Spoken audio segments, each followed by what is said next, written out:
Okay, it seems to be recording now, Derek. How are you? I'm wonderful today, Cole. Very good. Thank you for joining me. I appreciate this opportunity to speak with you. Would you like to just briefly explain to everybody what you're involved in, your legal advocacy?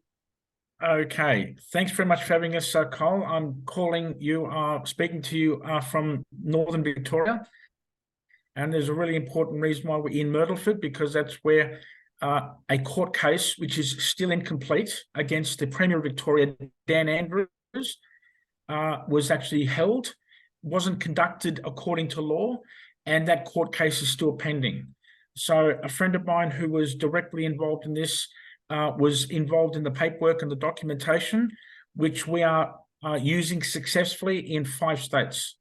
And the courts do not want to see that paperwork. So I have been a legal, I'm not even going to say legal, I'm just going to say I'm an advocate because I'm not legally qualified. I don't have any intentions to become a lawyer because there's a whole lot of connotations with a lawyer. I'm just an advocate, like a friend of mine. We work together on working at what is going right and wrong in the legal system, and there's a lot of problems at the moment. And we are putting down our documents and our papers, and we're successfully helping people to get through the court system and having their cases dismissed. Very good. So just for people who may not be quite aware of how your legal findings have progressed up to this point in time, if it's all right with you, Derek, I might just start just with some information so that this interview makes sense to everybody as to how things have gotten to the point that they're at now with your legal findings. Yes. Yes, so the original constitution from 1901 has the preamble, whereas the people of New South Wales, Victoria, South Australia, Queensland and Tasmania, humbly relying on the blessing of Almighty God, have agreed to unite in an indissoluble federal commonwealth under the crown of the United Kingdom. So as you are aware that in 1972, Gough Whitlam established a number of private corporations, and then he began running the Australian government, which is supposed to be representative government. He began running representative government through these illegitimate corporations. And also, at this same period of time, Gough Whitlam also wrote a second constitution, which didn't include the preamble.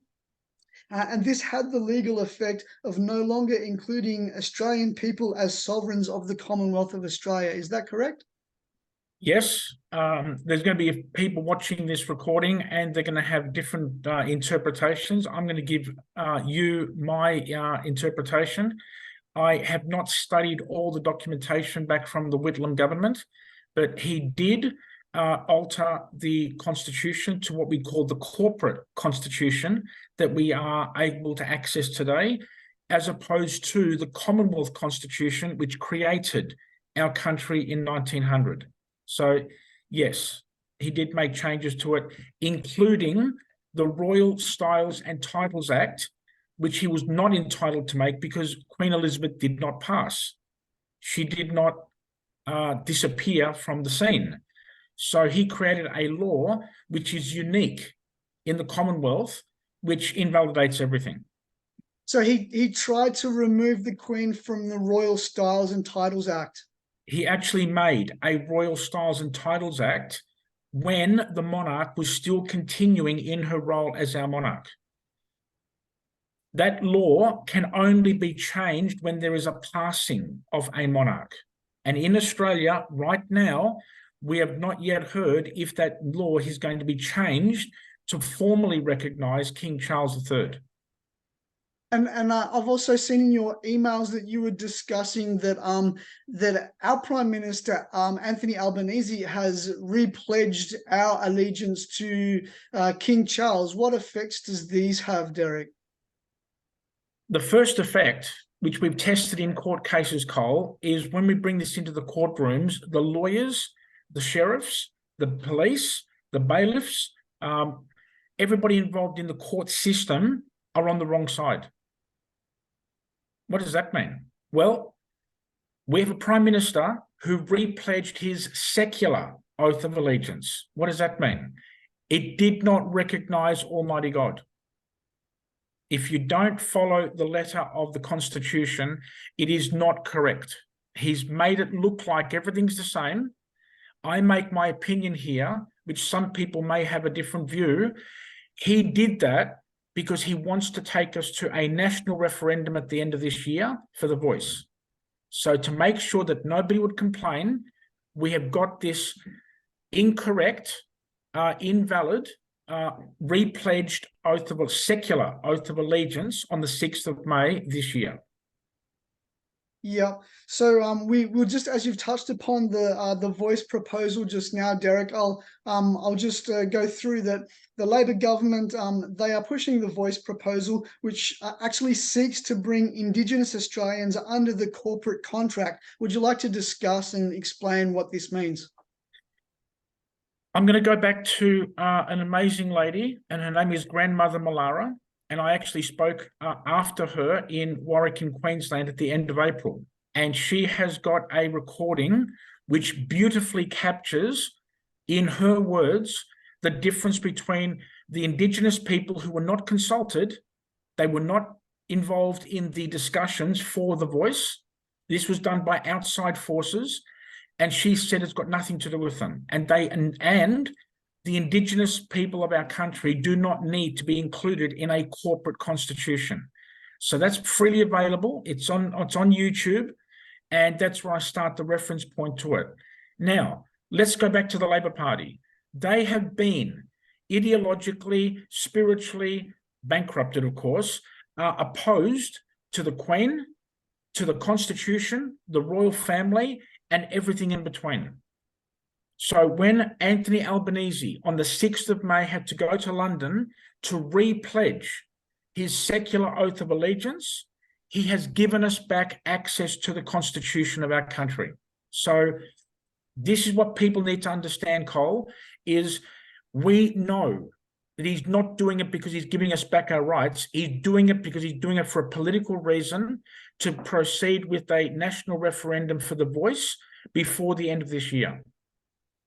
Yeah, so as you were saying that currently Aboriginal people are not under the corporate contract, which is a good thing, and that the Aboriginal people are legally considered under international law to be the original landowners.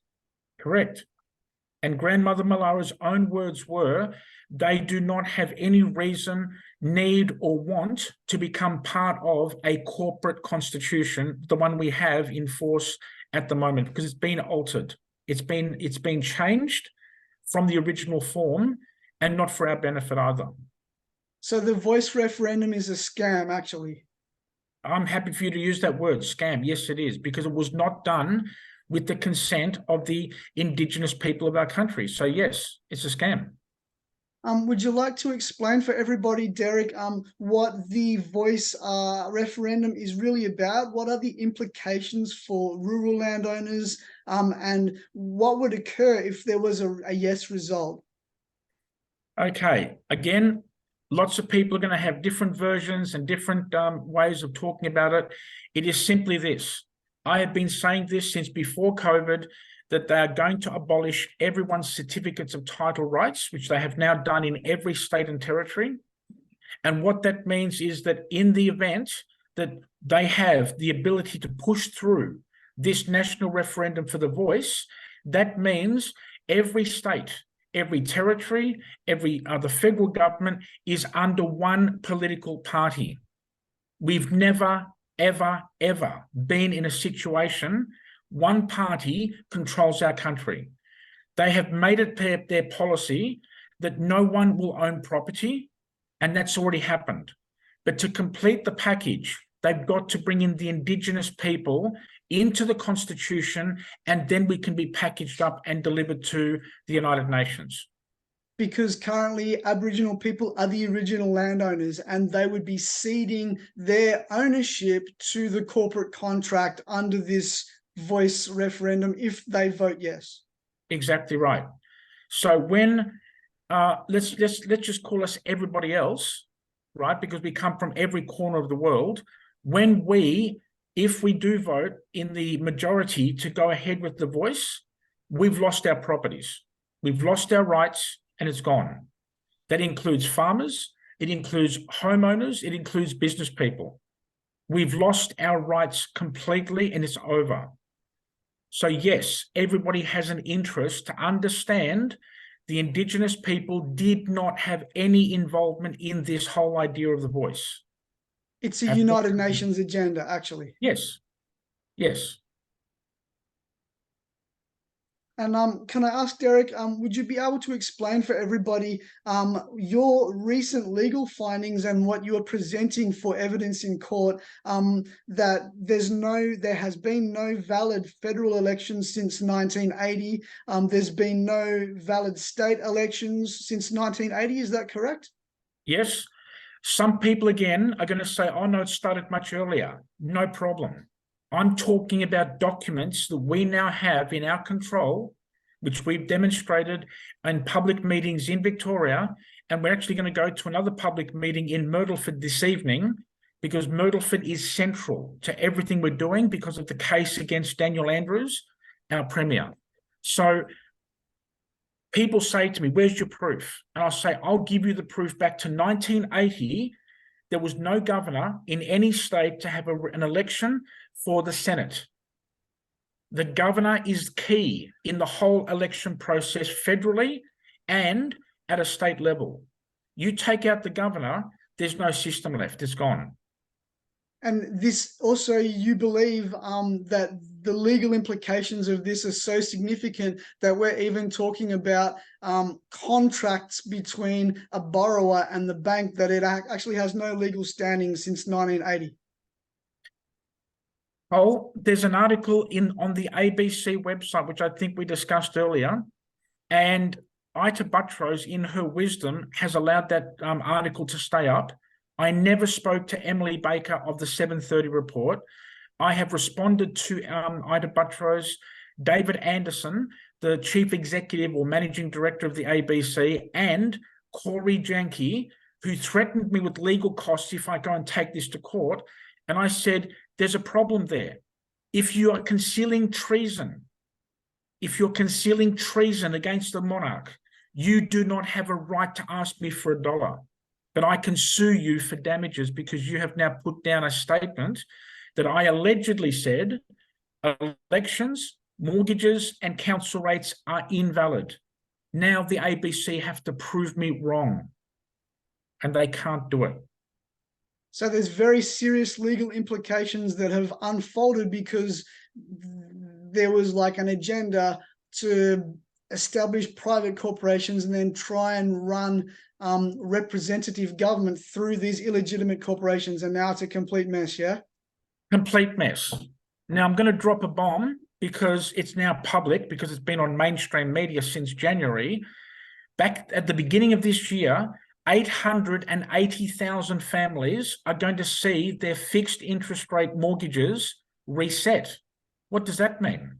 Well, those people, those families locked in their mortgages at 1.5% or 2% interest 3 years ago, and interest rates are currently at 7% interest, as you would note, also, Cole. That's happening and unwinding in the next 3 months. And different companies, different banks are saying people are going to see their monthly mortgage repayments tripling in 4 weeks. And nobody can afford that. No one. So if you're paying a $2,000 a month mortgage now, it's going to go to $6,000 a month. If you're paying $5,000 a month because you paid over the price for your property, your mortgage repayments go to $15,000 a month, because they will set a low figure. This is what I'm trying to warn people. I'm on the ABC that mortgages are invalid. Why? I fight in the Supreme Courts in 4 states right now, Western Australia, South Australia, Victoria, and New South Wales, and they cannot handle the question, show me the mortgage contract. I've got the proof they are sold onto the stock market. They're traded on the New York Securities and Exchange Commission? They're firstly traded through the Australian Stock Exchange, and they're sold primarily not only, but primarily to US banks. And I can tell you one bank that actually trades with China. That's a fact. I've got the documents. I wouldn't dare say this in public if I can't back it up with a fact. And that's what we're doing. We're exposing the fact no one can lose a property if the bank has sold our contract. So this legal quagmire that now exists, what is the remedy moving forward? Is there negotiation, like new negotiations, that the existing borrowing contract doesn't have any legal standing? Is that correct? They don't have any legal standing if there are no elections for 43 years that we can prove. Yeah. I'm saying you are the first time I've had to actually say this in a recorded session like this. I'm speaking in public, but we're not getting the message out because everybody is comfortable, in inverted commas, comfortable at the moment. Now, to different people, there's a different level of comfort, but if people understand what I'm talking about, and you know, members of your family, members of your circle of friends who are under mortgage stress, they've got to go to the bank and say, where is my contract and where is my certificate of title? So what should people do to try and avoid foreclosure and eviction? What should they do, Derek? We are taking the calls now. I'm talking about this with a property and insider who is watching people who cannot pay their mortgages now, and to sell the property and get out, they're seeing their properties take a haircut of up to $200,000 just to sign and capture that buyer and get out. This is going to get worse. This is what we are saying every week. We've got a mechanism, we've got the documents to take any bank into the Supreme Court of your state. They've got to show the documentation and they've got to show us a valid writ. What's a valid writ? A writ, W-R-I-T, is a document signed by a governor to have a federal or a state election. We've got the papers. They're all fraud. All of them. So a good idea for people may be to get a lawyer and then potentially speak with you in regards to legal advocacy? That's a great question you had. Cole, I'm going to make a very controversial statement that there are no such thing as lawyers in Australia if they do not have an oath of allegiance to the king. Are you able to explain that some more? Okay, let me go back to the 6th of May. We've tested this in court and the courts cannot cope. I'll underline that, cannot cope with this statement. Can this courtroom demonstrate that you stand under and respect our Prime Minister who has repledged his oath of allegiance to the King of England? We've tested this in Sydney and in Melbourne, and the magistrates and judges shut down the case. They just say, we're stopping, or we're going to adjourn for another day. They cannot deal with the problem that they are outside on the street when Anthony Albanese has brought the Constitution and the King back into the courtroom. No doubts. I have noticed. Are they also worried about establishing a legal precedent if they make a decision based on this new evidence that's being presented? I would have no doubt in saying yes, they're going to be concerned and they would have to be talking, because I've had 3 different lawyers saying to me, oh, you're the guy on the ABC. I said, damn right. Damn, that's me. Now you're going to have to show me the writ for New South Wales that you have a valid governor standing under a valid constitutional monarch to show me that you can speak to me today. Unless you can't continue this court case. Can I ask, Derek, can you please email me the ABC article? I can give you a PDF of the website article, and you can give it to anybody you like because it's a public document. Thank you. So I'm actually telling people, encouraging people to refer to it if they go to court for a parking ticket, a speeding fine, or a COVID fine. Why? Because the magistrate has to answer the question, where are the writs? where is a valid governor if there are no elections. Yes. We've done a very good job in this interview just now explaining how this legal quagmire has become a reality. Yes. So if we can get this message out on this video, and subject to what you want to do afterwards, we've got the documentation that if anyone has been forced out of their job because they chose not to accept the mandates, they have to, so we're going to got the documentation to say to their former employer, which election writs are you basing the mandates? They cannot answer. The second part are people's homes. If people are threatened and they've been given pressure from a council because there's no council rates, it's on the ABC, and there's no mortgage, it's on the ABC, we have got the documentation to put back to them. Please explain which laws you're using if there are no elections. Absolutely. So another important thing for people to understand is that local council governments have no legal standing under the Constitution. We've never had a national referendum to recognise a council to become local government since 1988. Again, in 1999, and then because they became companies, corporations, before the national referendum on the 6th of November 1999, and then I believe we had another attempt in 2013. Each time, the Australian people in every state said, no, we do not want to recognise council to become the third tier of government. It's fraud.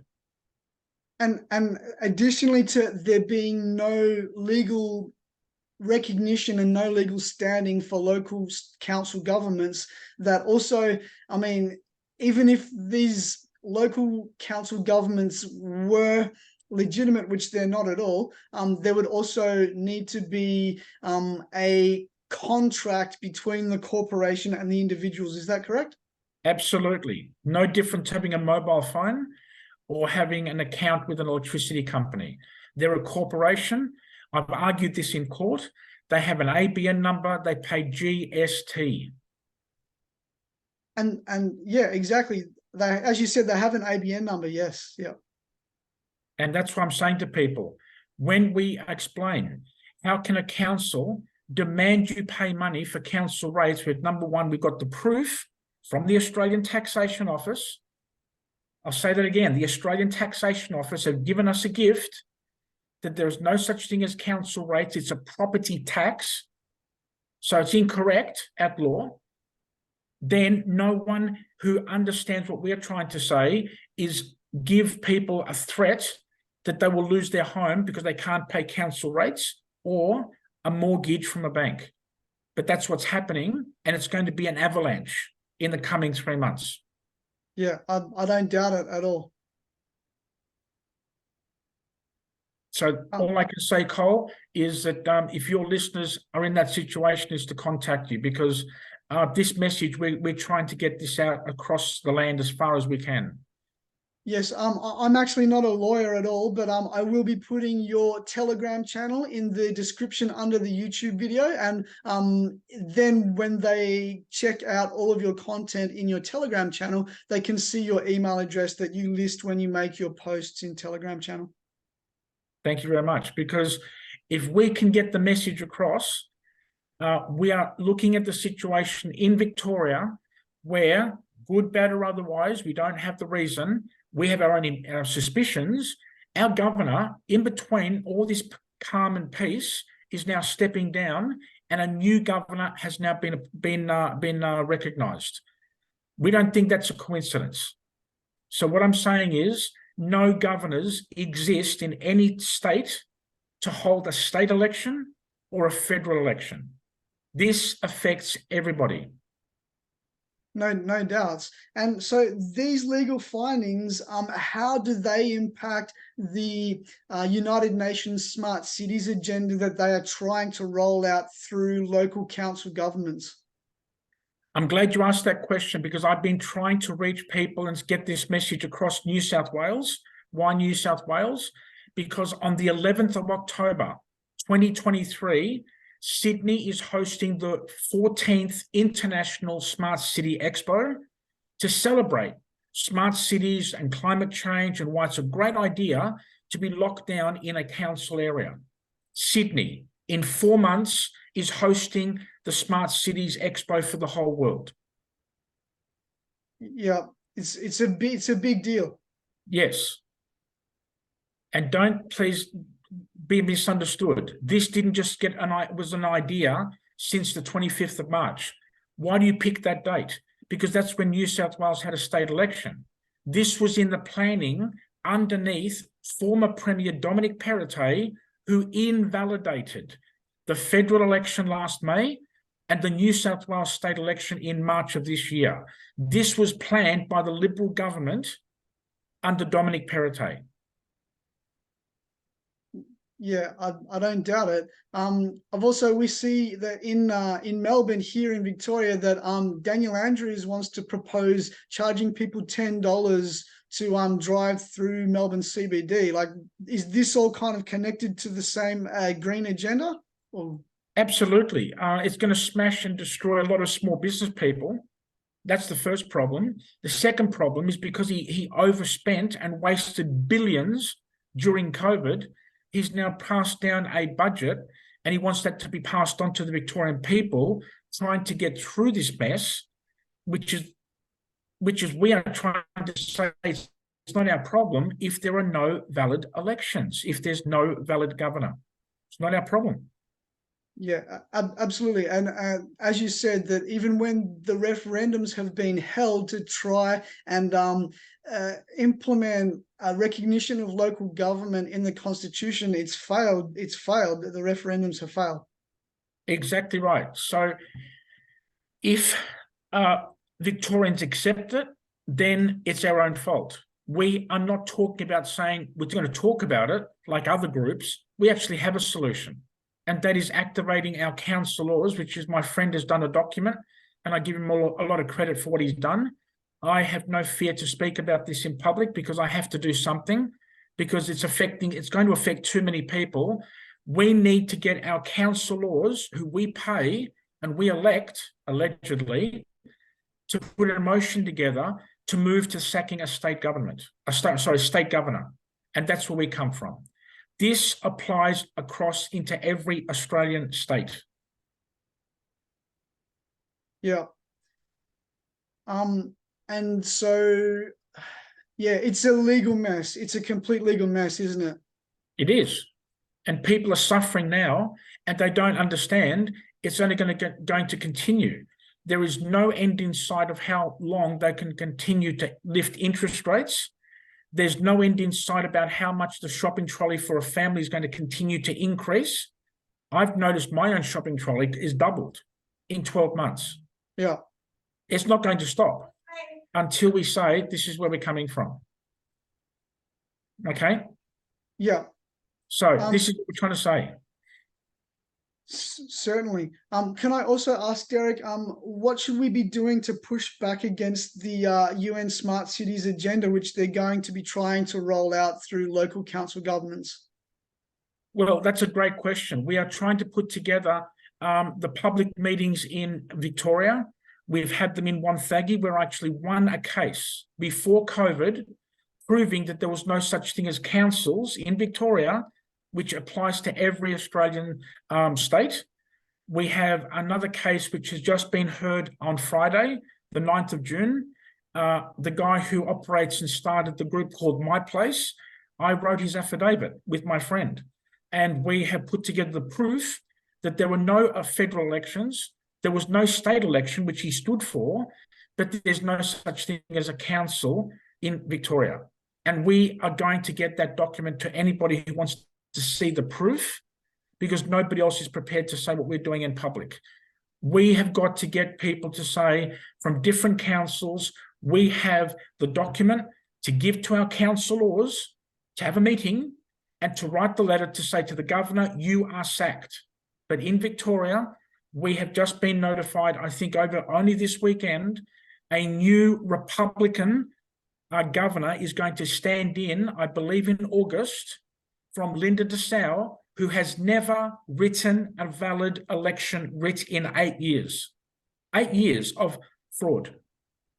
That's where we are coming from. We have a remedy. We've got a solution. Yeah.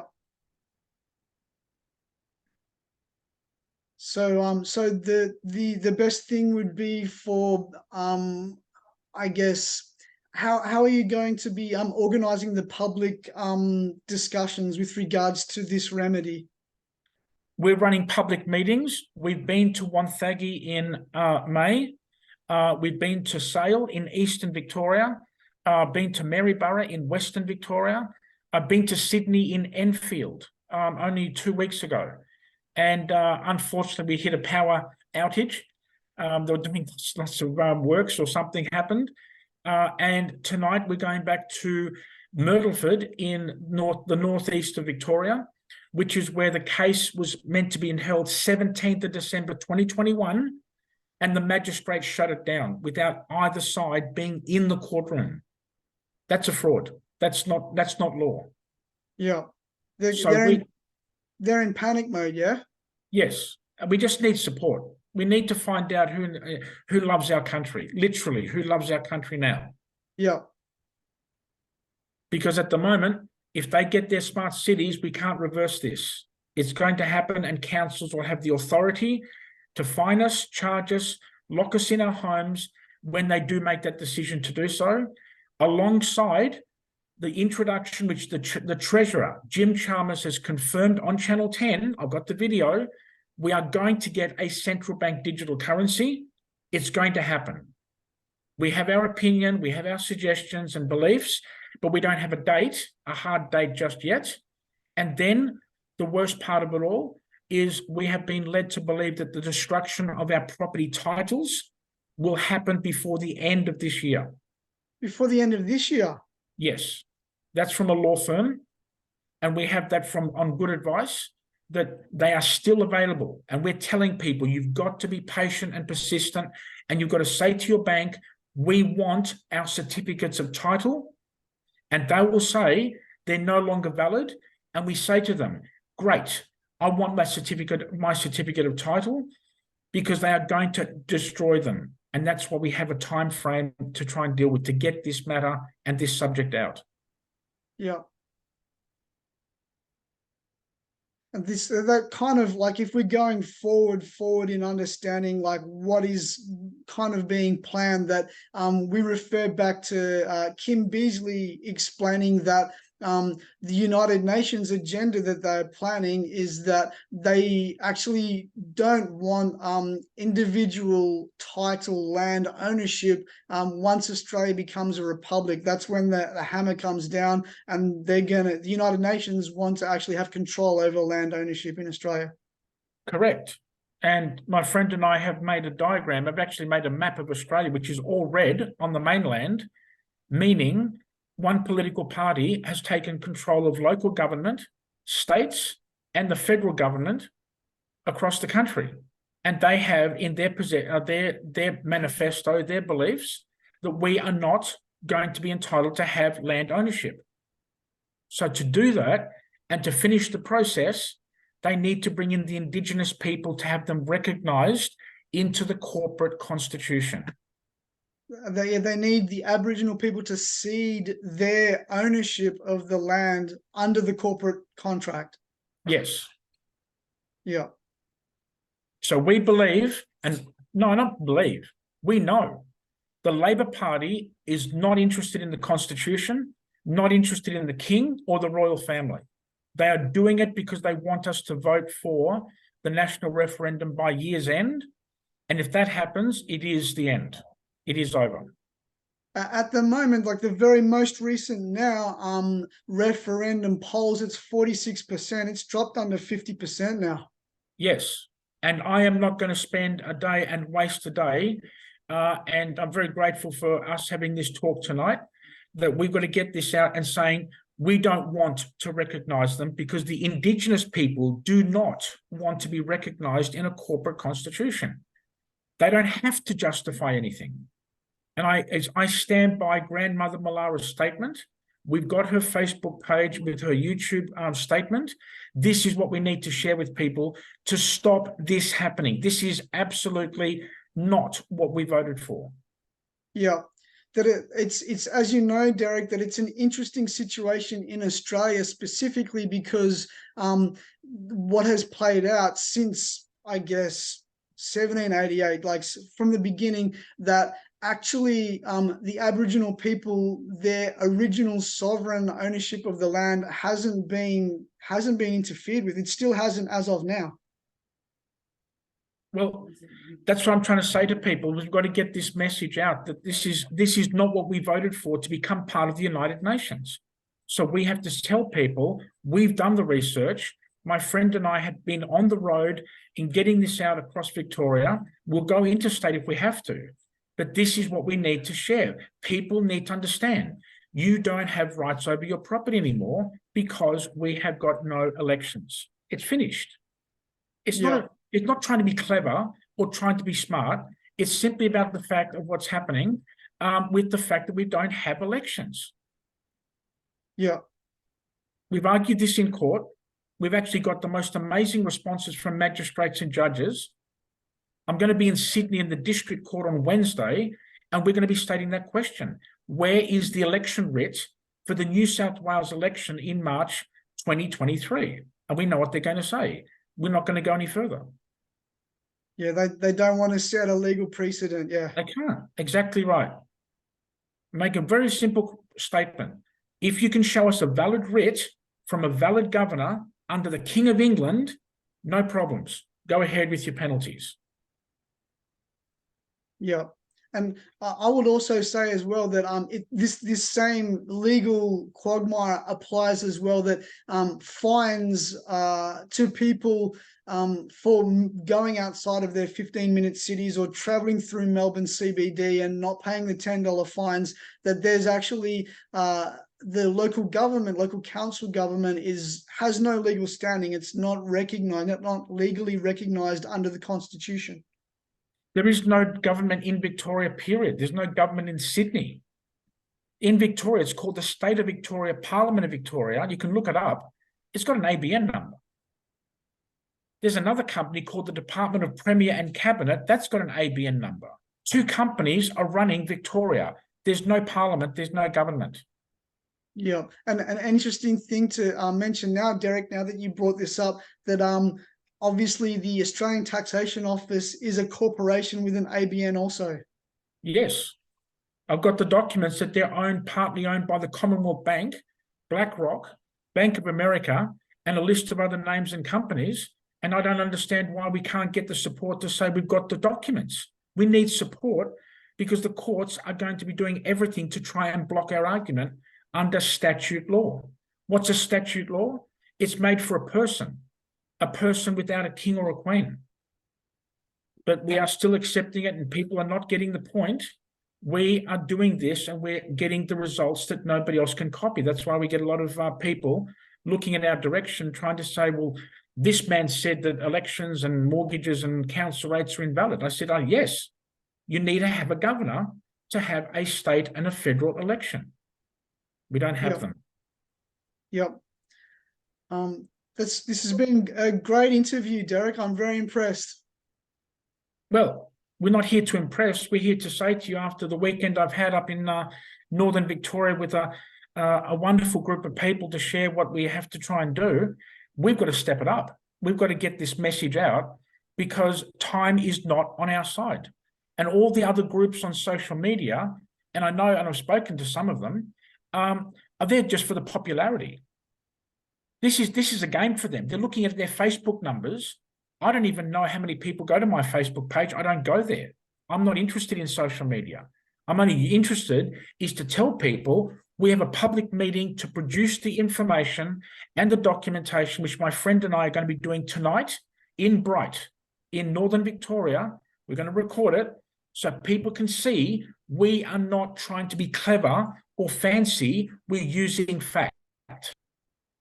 And that's what they don't have in a courtroom. It's all concealed. It's all a fraud because we're the only ones with the fact. Yeah. I'll upload this onto YouTube tonight, and then you'll be able to share it with all of your contacts, and also in your Telegram channel if you like. And yeah, we'll see if we can really get this this interview out across the Australian freedom movement and channels. Terrific. That's what we need to do. But if we could just put one point on this, if everybody on social media put their ego and left it at home, we can get this message out across the country in 5 minutes. Yeah. But there are too many egos out there at the moment, all in for personal reasons. And we are in an absolute hurry, my friend and I, to get this message out. We've got it recorded. We've got the documentation. We've got court cases. And we're both of us are advocates. We are not saying we are anything to do with anything about being a legal practitioner. We have no interest to mislead anybody. We are researchers, and we've got court cases on our side where my friend actually charged a justice of the Supreme Court of Victoria in a case over the fraud of the Victorian election last November. I was a witness, and I was right behind him. That's what we do. We don't talk about it. We actually do it in the courtroom. That's what other groups are struggling to try and work out what to do to stay relevant. When we put that aside and we come together, it's over. Yeah. It's over. We have the facts. Certainly. Thank you, Derek. Was there more that you'd like to add before we wrap it up? Oh, I think this is the first time we've actually done this on an interview, and I really am grateful to you for giving us the chance to do so. But I'm going to be sending you documentation. I'm going to show you the proof, and you're going to see for yourself. And then what we might, if you wish, if your listeners and audience wish to go a bit deeper, we can drill down and actually show documents on the screen. Yes, certainly. In a future interview, we might be able to bring up the documents on screen. Yep, certainly. So that's what I'm talking about, is to show people we are not talking about anything which we cannot document. And when we show people, we get the most amazing responses that they didn't know. Of course they didn't know, because it's been concealed. We have done the research, and we can make the claim that we've got to stop them at the election process. And I keep on saying to people almost daily, Anthony Albanese gave us the greatest gift on the 6th of May by repledging his secular oath of allegiance to the King of England, because everybody else is on the wrong side. The wrong side of the law. On the wrong side of the law, because they're outside the law. Yeah. And now we're coming up, and people are going to lose homes. They're going to lose farms. They're going to lose businesses. People need to understand the truth. It's a fraud. Because Ida Buttrose has given me such a gift by publishing that phrase, elections, mortgages, council rates are all invalid. Yeah. That's why we've just got to get this message out to more people to say we have to stop this. We're sliding down, and we've got to tell people when we come together, it stops in a courtroom. We will stop it. Yeah. So until I get you those documents, Cole, which will come to you in the next few days, because I'm traveling tomorrow. Yes, we can speak again about them. Very good.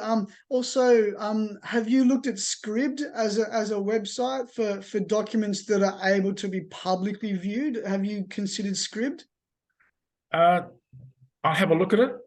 We're trying to get our public meeting process moving as quickly as we can. But yes, happy to discuss that with you. I don't spend all day on looking for the next web page, what to do. But yes, if we can get this out to people with the description, which is what we're going to be doing this evening, is to show people and give our opinion, our commentary. And we show them the documents. So yes, if there's a way, we'll discuss that. But anybody who wants this paperwork is publicly available. That's really great, Derek. Thank you. I'm going to include your Telegram channel in the description, and then everybody can see your email address that you post when you post in your Telegram channel if they wish to contact you. Fantastic. Thank you very much, Cole. You're welcome. Thanks. It's been very good to speak with you, Derek. Thank you. Terrific. And take care, and we'll speak to you soon. Thank you. Speak soon. Cheers. Okay, bye. Thanks. Bye.